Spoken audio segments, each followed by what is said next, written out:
My name's Jeff Henderson. This is Mike Goldsmith. This is a coaching conversation with the Iowa Professional Development Plan for him. So, with that in mind, Mike, first of all, thank you. We're getting, I think, well on the way here.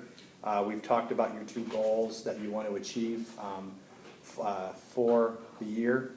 And so I guess the first question I've got is, as you've kind of thought about this now, do you think these goals do reflect what we've been talking about as far as what you want to build on as well as what you want to grow in? Yeah, they absolutely do, and they reflect what you've observed, and they reflect what's pertinent to my teaching. I think. I mean, anytime you look at assessment and lesson development, you're doing what a teacher has to do every single day, and so your observation of those and our further discussions are clearly reflected in the goals that we put forth. Okay. The first goal, as we've talked about, is the whole development of a rubric. At this point, I guess, how do you see that, and how do you see it kind of starting and working with the rest of the department members to make that happen? I see this as something that will have to be a cooperative process between department members and something that we will use throughout the department going forth. I think it's important that I get input from various sources inside of the department, and I think it's also important that in terms of assessment that we're able to use whatever tools we have, so we have common assessments and equitable assessments so that there's not a discrepancy between the way one teacher is assessing and another teacher is assessing. We have our different teaching styles, but yet if, for example, I'm teaching 2 sections of one course and another teacher is teaching 2 sections of that same course, there ought not be discrepancies in our assessment to the point where a child is penalized or rewarded for being in one class as opposed to the other. Do you think that as you begin this process with them, do you see the Iowa teaching standards fitting into this? We've been talking more about the Iowa teaching standards in this process, and I've noticed that your lesson plan design is it's stellar. The differentiation of the instruction in the course of the class period, the student involvement, the questioning, the higher order thinking skills, and so forth. Do you see those standards as it relates to all of that, particularly as I'm thinking primarily lesson plan design and this rubric you want to develop? Do you see yourself working in that kind of context maybe a little bit more with the group or not? I do, but yet there's a great challenge. We're trying to develop some type of rubric we can use, and to assume that's a one-size-fits-all is kind of wishful thinking on our part, because again, some students or some classes are mainstreamed, some are not. Sure. And so in one class we may have honestly comparable levels of academic achievement where one rubric might work quite well for that group if I'm teaching in an AP course, for example. Sure. However, if we have, for example, our government class, what I'll call our regular government class, there are a wide range of academic abilities in there, and I think the trick for us is to develop a rubric so that it can work for all those different academic abilities. That's going to be a real challenge for us, and I'm guessing that might be the part where we develop a rubric and implement it and then come back and revisit it and say, okay, now, did we develop this fairly for every student in the room? If not, do we need to add things to it? It really is the Iowa teaching standards, what you just said. It's challenging. That's interesting, but yeah, okay, that's I get it. Okay, and then the other part of this, the other goal related to the trying to reduce the use of bias as much as you can from Iowa Standard 5 and Criteria E. How do you see yourself making that happen? Obviously it's. We have our daily lessons, we set them aside. After you teach for a while, you kind of know what you want to do. Sure. And so, but I'm going to defer to what, our campus priest says, Father Vu, a brilliant man, and his mantra is, whatever you do, do it intentionally. In other words, if you say you're going to eliminate bias in your classes, tell me how you're going to do that, write it down, show me, and then do it intentionally. Don't just make it a good, a wish. I'll even quote my mother here who likes to say, Michael, the road to hell is paved with good intentions. So literally, in my lesson planning, I need to specifically write down, now, how will I present alternative viewpoints? How will I offer not only the positives but the negatives, or vice versa, of the concepts that I'm going to try to teach? Okay. And so I need to build that intentionally into my lesson plans, write it down, and make a point to include it. Excellent. All right, yeah, that seems reasonable. Mhm. Are there any concerns about these goals at all? No, I really like the fact that one is individual and one is collaborative. Even in our department, we've taken, I think, very, very noticeable steps forward in the past several years to work collaboratively in terms of design, lesson plan, and assessment. And I think this really works well into that process. All right. Are there any other strengths that perhaps we've not touched upon, one or two, that you think will be part of this process or not? Strengths or weaknesses? Strengths. I think the strength of this is, again, I'm going to defer to the rubric design. Mm-hmm. The strength of this is getting teachers of various ages, various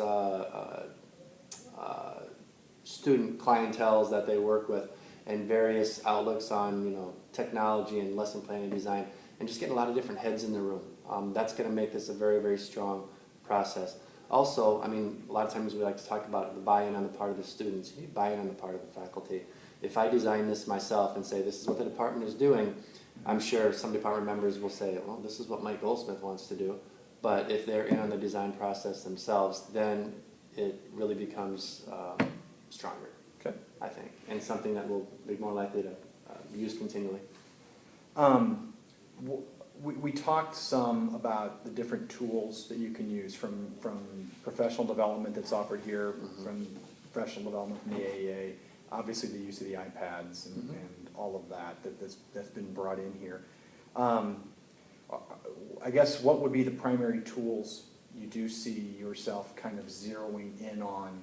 And this, once again, is primarily back to the whole rubric design and Mm-hmm. differentiated assessment, not so much the bias thing. That's pretty cut and dry. Right. How do you see all that fitting into what you're doing? I think, given the fact that we've had the one-to-one initiative this year, technology is going to be a big focus because it's such a transformative process in how you teach and what you do and the pacing and what you're used to. And I think them having all the information at their fingertips really provides a lot of opportunity. Them being The students. I mean, first of all, information can be shared instantly with them. If I have an assessment and I have a rubric developed and all of a sudden I'm finding that really doesn't meet the needs of the students, and I can find that early on in a project, I can instantly change it, send them the new and improved one, update it, and we can go from there. And I don't think anything will really be lost in that process. Also, in this assessment, I think when we build it in, we have to leave a lot of student choice. One consistent feedback that I'm getting from students is that we would like multiple options in order to explain or demonstrate or learn the same concept, which is a fantastic thing and one I want to build in. Now that really adds to the amount of time I need to put into it, and I've got to make sure that they're equitable. You can say I want the option of giving a speech or writing a paper, but I've got to think about a couple things. First of all, is that equitable? Is that teaching the same concept? Is it the same amount of work roughly for them? Mm-hmm. And then secondly, I can't just let you do what you're comfortable with. I've got to push you into places that you don't want to go and develop those skills. And if I can make an equitable assessment with multiple options, I love giving students the choice because they're more eager to do it that way. I want to follow up on one thing you said about the use of the technology and the instantaneous aspects of this. As you develop this whole rubric, as your team develops this rubric concept, somebody's going to go first. Somebody's going to, I don't know who. That's why we have young teachers in the department. He's kidding. The use of this technology for the person that goes first, can't the same be said about the rubric development? That you have this what appears to be a pretty decent assessment piece that you put together. Mm-hmm. First time you roll it out, it just completely blows up, or it doesn't go the direction you had. I mean, Absolutely. Can't you use the technology the same way then, or would you use the technology the same way? I should probably say. Yeah, I think we would, and I think the one aspect that I probably left out of this is the student feedback to the teachers. Again, it has to work for them, and it's got to make sense to them, even to the point of the language that is used. I mean, one of the challenge of a rubric is to make it meaningful. I mean, we make our 4 columns and then we just tweak the words to take it up a notch or down a notch, which after a while just seems kind of numbing. But I want it to be real language that is meaningful to them, that they understand what a successful assessment looks like. And later on, when they're accurately assessed, I found that I can make it really, really tough as long as it's really, really clear. These students will do whatever I ask them to do as long as I've given them clear information, enough time, enough tools to do it. They will conquer the world. So that's the challenge of the rubric. Okay, makes sense. We've collected lots of data through this whole process. I guess, do you think the process that we use, this whole, a lot of basing so much more of what we've done, much more on data, has that been helpful to you, and why or why not?